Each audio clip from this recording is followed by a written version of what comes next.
Hi, this is Ed Carpnell, and in this session, I'm going to talk about poster presentation and how do you make a poster.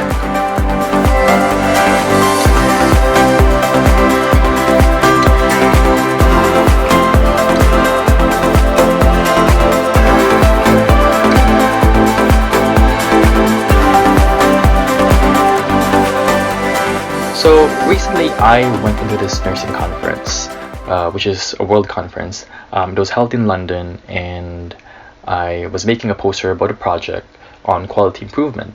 So, I just used basic colors and just really made it as simple as possible. And it wasn't even a very complicated study, and I always believed on how I should make the project is that I want to make the project because I want people to understand the project easily, and I want them to really just know it at first glance. So I was very, very centered on that goal. And during the time of the presentation, there were several presenters that also posted their posters, and I was looking at the posters. Really very excellent studies. They have this projects with all the statistics in the poster, all the graphs, the charts.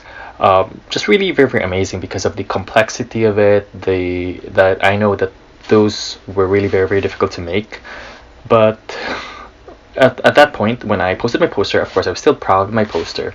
I was representing the employer that I previously worked with, which is a hospital. So I was still really proud of it because I know that I made it, and I made it with passion, and I made it because I was really happy making it. But the winning part wasn't really in my mind because, of course, there were so many great presenters out there. There were so many good posters. But, at the time of the presentation itself, when the judges came, of course, the judges didn't really introduce themselves to be a judge, but you know who the judge are because of maybe the manner and how they dress, just really all those power dressing. And I think the way the question as well sounds like they were the judges. So what I really did is that I was also power dressing myself, and so I had a suit, and at the same time I make it to a point that I will project a pleasing personality as much as possible because that is always a winning factor. And I made myself as well like informative, but at the same time entertaining as much as I could into the judges, and maybe that was the winning factor.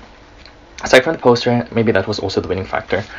So by the time there was an announcement for with regards to who wins on the poster presentation, I was very, very amazed when my name was called because I didn't really expect it. I don't have a doctorate. I don't have all the qualifications of the other presenters out there. They have very, very amazing studies, but maybe there was some sort of a winning factor that happened in there. And yes, so in terms of the Best Poster Award, I won the Best Poster in the 4th Nursing World Conference, which was held in London, Radisson Blu Conference Center or Hotel, just near London Heathrow. So I think there were some learnings that I have gained out from that experience, out from joining a conference at the same time presenting a study through poster presentations. There were some learnings, and this is a session wherein I would like to share about how a poster is really made. And I know you can find a lot of literature out there, a lot of resources online with regards to how you make a poster. And so these are just based on my personal experiences, and I hope you could also tweak your poster based on the talk that I will do today. And because I think with posters in general, you can be as creative as possible. You are your own artist when it comes to making a poster. So the limitless are really endless when it comes to making of a poster. But the point is, when you make a poster, just make sure that it's easy to understand for people, very easy to read, not chaotic, and at the same time, it's something that is also pleasing to the eyes and would really attract an audience, and also be prepared to answer the Q&A, or the question and answer. So what is a poster in the first place? A poster is basically a tool where you could communicate an ambiguous idea to an ambiguous one, and at the same time it's also a way or a tool where you could also make the information you want to convey into as visual as possible, and in a very, very creative way. And posters comes in different types. You have your posters for advertisements, you have your posters for fashion, but what I want to talk here is about the academic poster, which is a poster which you use to present your research or your project. It may not necessarily be a project that has been finished, it can be in the initial stages, so you're quite autonomous when it comes to poster making for the poster presentation. One thing that you also need to bear in mind is that when participating in a poster presentation and conference, each conference or organization that you will join has their own sets of rules. So it's very, very important to be mindful of this. Some rules can be very, very technical, like in the use of the colors. It could also be about how large the poster should be, so you should be mindful about the size, because they're not going to give you all the space that you want. When I attended the conference in Radisson Blu in London, when I presented the poster, it was 1 meter by 1 meter. I mean, we're given that space, so it's really up to me whether I want to make use of all the space or just really part of the space. I've noticed that for some of the individuals out there who also presented their poster, some of them did not really utilize all the space, but for me, I want to utilize as much as I could, and of course with some borders as well. So I want to utilize as much as I could, and I think my point there is that I want my poster to be seen, and I want my fonts to be also very, very readable. So going back to academic posters, so academic posters, something that is a poster or a tool that you want to present your research or project into. And there are main components of an academic poster. So your poster should have a title, and titles, that really depends on to you. You can be as creative as possible with regards to how you formulate your title, but just make sure that it's easy to understand. If it's a research project, aside from the title, you should also have your aims, or your introduction and your aims. Sometimes they are actually merged by some, and sometimes they may be reworded as background and aims. So the main point of this is that you want to tell the audience about what the project is all about, or what the research is all about, and make sure that this is just really brief. You don't want lengthy informations to be in there, because most of the time, if that's what happens, the audience wouldn't really like to read it. So aside from having that introduction, you have your methods. So these are the methodologies. So if it was a research project, it would involve like how the study was done in the first place. What did you actually do? What were the interventions done in order to gain the results? Then, of course, if you have the methods, then you have the results, because people want to know what happened after that. What were the results? What were the statistics? Here you could utilize charts, you could utilize graphs. So it's really, really up to you on how you would really do this. Then if you have the results, you have the discussion.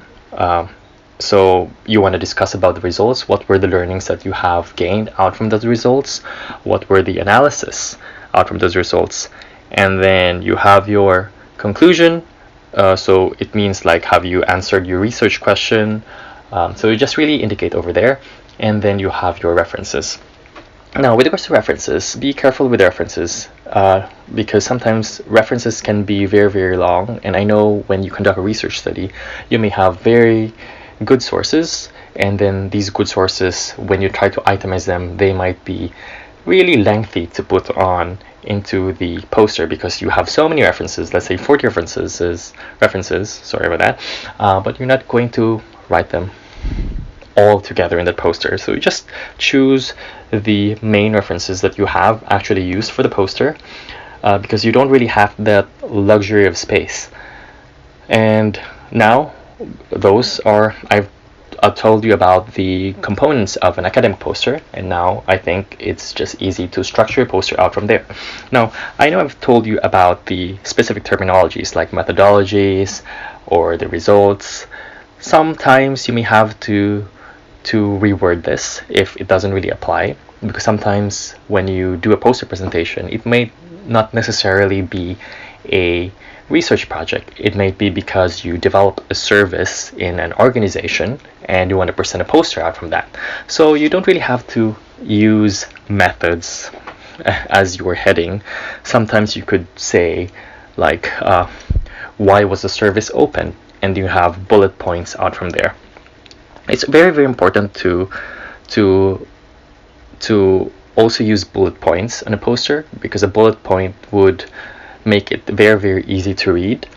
And in terms of the colors of the poster, as a maximum, you usually use 3 colors, because the more colors you use, the more confusing it is. But that's not really an absolute rule. It's still really up to the maker of the poster and how they are going to make it. But for beginners, it is advised that you use a maximum of 3 colors only, because you don't want your poster to be looking chaotic as well. So other things that would affect the appearance of your poster would be the audience. So very, very important is that you should also know your audience, because by knowing your audience, you know how the language of the poster is going to be crafted. You need to make sure that it is also according to the level of the audience, with regards to how you put the information on, because you don't want it to be very, very complicated in a way that the audience may not be able to understand. So that's also a very, very important aspect. Other things that would also affect the appearance of your poster is the style of the text, the use of the text. In terms of the use of the text, as a general rule, you should only use around 300 to 500 words. If you use more than 500 words, that's still really fine. It's just a general rule to make your poster as brief as possible, and at the same time not too overcrowded with all these words and paragraphs. If bullet points are used, it's actually better because it's easy to read. Aside from the use of the text, the style of the text, when it comes to headings, make sure that they are always in bolded letters and they are also large. Titles should be bolded as well. And in terms of the font size, your introduction, it is acceptable to have your introduction to have a slightly larger font size than the body of the poster. This is just really to attract the readers so that they would really want to read what the project is all about. And other aspects that would affect the appearance of a poster is also the layout. There are different types of layouts. Some of the common types of layouts are the symmetric portrait, asymmetric portrait, symmetric landscape, and asymmetric landscape. So this you could search in Google and find out how they would really appear, but by the words itself, when you say symmetric, they are in equal portions. So the left information and the right, and on the poster, the left side and the right side are distributed equally. And if you say asymmetric, there could be more information on the right and less information on the left. So that's how it would appear there. And then now comes the editing part. When it comes to editing the poster on a computer, I usually use Microsoft Publisher because I find it very, very easy to edit. It's just like paste some contents, you drag the boxes, and it's just really as easy as that. Some people use PowerPoint. I haven't really used PowerPoint, but for me, I find Microsoft Publisher to be more comfortable to use, and that's more on a personal level. So it's best that you experiment on these. If you are very, very new to editing as well, there are also some ready-made templates available online, which you can just actually download. So if you want a template in PowerPoint, you can search PowerPoint templates, and some of them are really free. You can just really download them and edit your poster out from there. So I hope with that mini discussion about poster making, hope you've really learned a lot about how to make your poster, and maybe you have a project in mind that you want to start making a poster with. I hope those discussions have really helped. So if you're making a poster out there for a conference, I wish you all the good luck. And in the making of the poster, always believe in yourself. Always think about how you would convey the information to another person, and always think about how you can make it as simple as possible. The more complicated it is, the more difficult it is to understand for the audience. So make it as simple as possible if you can. And of course, other tips that I would like to add is power dress, be confident, rehearse what you need to say. And when it comes to the poster presentation itself, when you need to speak to people, you don't really need to read the contents of the poster. You only need to refer to them at times, maybe refer to the graphs, but you need to know your craft. You may be asked some questions which is not really within the poster itself, so make sure you are ready for that. And if you don't know the answer, just admit that you don't know the answer, because of course the poster presentation is a learning process. It's a learning process for you to brainstorm with other people, if there is some brainstorming that happened. But at the same time, it's also a learning opportunity for you to actually get insights from people about what they think about the poster, what needs to be added, what were their suggestions and recommendations. And you learn from experts from these, because some of the people that actually roam around the posters are experts in the field themselves. And another thing, think of the poster presentation as an exciting activity, because it is also a venue for networking opportunities. So always be ready with your business cards, because there could be some exchange of business cards that will happen during poster presentations. So there you have it. Those are my thoughts on making a poster for poster presentation. And if you're presenting a poster for a conference very soon, good luck, and I wish you all the best. Thank you very much.